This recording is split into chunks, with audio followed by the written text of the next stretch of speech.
Sa iba pa mga balita, ibasura ang lupa at bumuo ng bago. Ito ngayon ang panawagan ng iba't ibang mga grupo na dumudulog sa Kongreso na palitan na ang lumang Urban Development Housing Act at gumawa ng bagong batas na totoong tutugon sa krisis sa pabahay sa Pilipinas.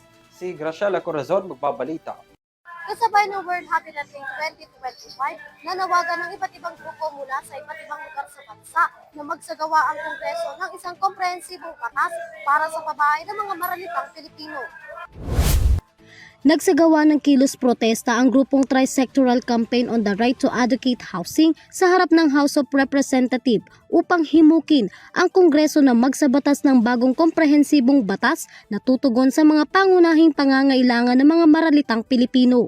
Bit-bit na mga relihista ang panawagang ibasura ang Urban Development Housing Act o UDHA at isabatas ang Comprehensive Public Housing Act of 2025 bilang tugon sa umano'y matagal ng krisis sa pabahay sa bansa.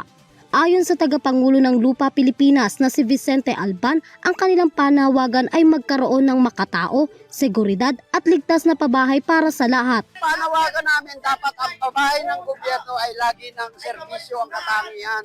Kasi kung mapapansin natin, laging may pabahay ng programa ang gobyerno. Kaya lang, 4PH na ginamit lamang yung maralita, pero hindi sila makakapasok sa pabahay na yon. Bakit? Sapagkat napakalaki ng babayaran ng mga maralita.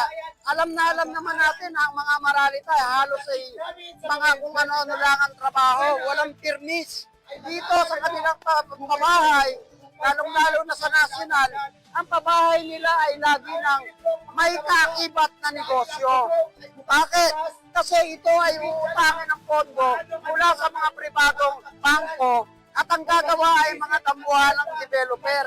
So ano ang aasahan ng mga maralita kung sila ay magiging beneficiary nito? Dagdag pa ni Vicente, panahon na upang isabatas ang bagong batas na tutugon sa pangangailangan ng mga maralita, renters at sharers para sa maayos na pampublikong serbisyo sa bansa. Tawagan sa gobyerno ni Bongbong Marcos na sana yung aming kahilingan para sa pampublikong pabahay ay ipatupad ngayon na. Layunin rin ng grupo na palakasin pa ang pagkakaisa ng mga apektadong sektor mula sa edukasyon, simbahan, kabataan at kababaihan upang maisabatas ang bagong batas.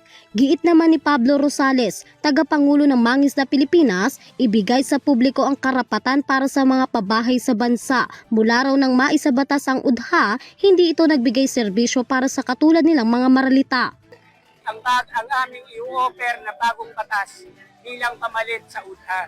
Kasi ang UDHA, simula noong isabatas siya, hindi naman siya nagbigay ng serbisyo para sa mga walang-wala tulad ng mga maralitang Tagalunsod. Pagkos, ibinaon pa sa utang ang iba nating mga kababayan na dinala sa mga relocation at isinara dahil hindi nakakabayad.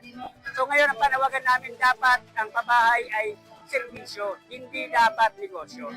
Hindi dapat ibinibenta ang pabahay, lalo't higit doon sa mga wala. Aniya, hindi tutol ang grupo para sa mga pabahay na ibinibigay para sa may mga kakayahang bumili. Ngunit, ibigay sa mga mangingisda ang karapatan na magkaroon ng isang maayos at ligtas na tirahan na kinikilala sa Fisheries Code. Sa aming mga maralitang mamayan, maralitang mangingisda, maralitang magsasaka, ay dapat mayroong serbisyo na ayusin ang tirahan namin hanggat hindi pa namin kayang bumili ng bahay. Hindi namin hinihingi na habang buhay kami doon. Ang mahalaga, may bahay kaming makikirahan, ligtas kami at nakakapagtrabaho kami at makakapag-ipon na kami dahil wala na kaming pinabayarang bayad sa pabahay hanggang sa isang antas na kaya na namin bumili ng bahay, isosoli namin ang bahay para ibigay naman dun sa mga walang kakayanang bumili ng bahay. Aabot naman sa mahigit 1,000 ang mga kasapi mula sa iba't ibang organisasyon mula Bataan, Bulacan, Zambales, Quezon, Cavite at NCR ang nakiisa sa isinagawang kilos protesta. Samantala, simula pa noong 2022, nagsasagawa na ng kilos protesta ang grupo bilang bahagi ng paggunita sa World Habitat Day 2025. Dinaraos ito tuwing unang Lunes ng buwan ng Oktubre. Ito ay upang ipabatid sa pamahalaan ang kanilang hinain at karapatan. Binubuo naman ng Liga at Ugnayan para sa pagkakaisa ng mga maralita sa Pilipinas o Lupa Pilipinas, pagkakaisa ng mga samahan ng mga mangingisda o Mangingisda Pilipinas at Liga ng mga Organisasyon ng Kababaihan Nagkakaisa o Lorena, pagkakaisa ng mga kababaihan para sa kalayaan o KAISA, ang Trisectoral Campaign on the Right to Adequate Housing. Para sa Euro TV News, Graciela Corazon, sumasaludo sa bawat Pilipino.